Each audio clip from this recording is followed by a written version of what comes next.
Здравейте, братя и сестри българи! Казвам се Антон Василев, на 25 години от град София. Обръщам се към вас, скъпи братя и сестри, с една цел. Нека не показваме слабост. Нека покажем на българските управници, че сме един силен и независим народ. Нека им покажем как българският дух в студ, дъжд, сняг няма да бъде пречупен, както и лъският огън, който гори сърцата ни, няма да угасне. Българският народ никога няма да угасне.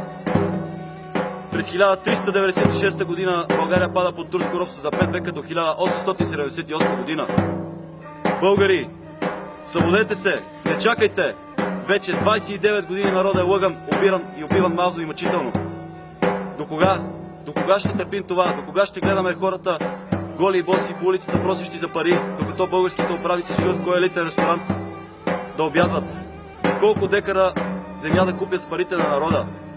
До кога ще търпим това, братя, българи и сестри?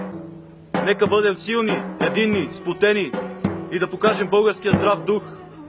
Достатъчно търпяхме мутринските им схеми и лъжливите обещания. И към вас, управници, писна ни да живеем в недоимък и мизерия и да гледаме как всяка година карате новите си коли.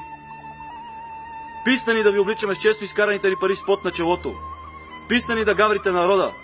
Спрете лъжливи и крадливи управници. Колкото повече си мълчим, толкова повече ви нараства наглостта. И поздравления, управници! Вие сте единствените, които за близо 30 години докарахте държавата едновременно до демографска, икономическа, финансова, здравна и образователна криза. Ева, родоотстъпници! Продавахте страната, продавахте и заробихте народа. И последно, брати и сестри, не се предавайте. С постоянство, единоборство, рамо до рамо. Нека покажем, че България е една малка, но красива държава с голямо и топло сърце. Нека излезнем и им покажем българския здрав дух. Чистотата е мерило за култура. Така че, братя българи, нека изчистим тази мърсотия от България. И поклон към всички българи!